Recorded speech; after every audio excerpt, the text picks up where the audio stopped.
things have transitioned. By the time we come to the other side of World War II,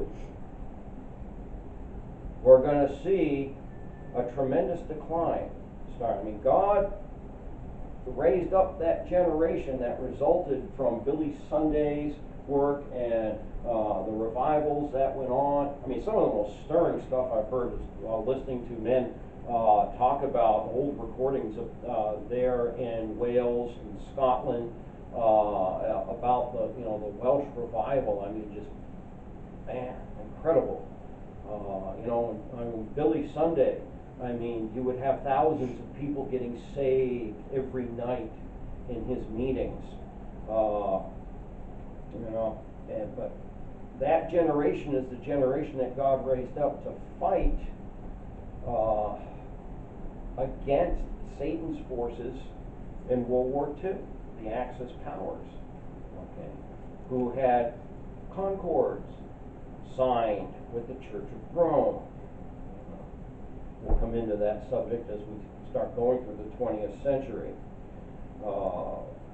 with all of that. But there's not going to be, now from there, the next great possibility for a worldwide revival begins in the 1950s with a fellow by the name of Billy Graham. And we start studying the 20th century.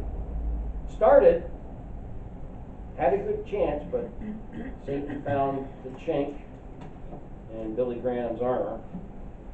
And that was the end, and we've not seen anything since, and we aren't going to, because we're already at the tail end now of the Laodicean time frame.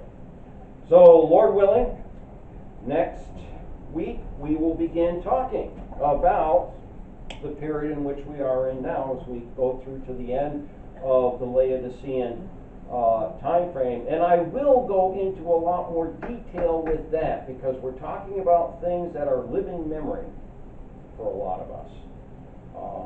Things that occurred in our grandparents and our parents' time frame in life, things that have been going on now in our life, so that we can see where we are at in time with things and fully understand why we have no doubt in our minds, no question in our hearts whatsoever.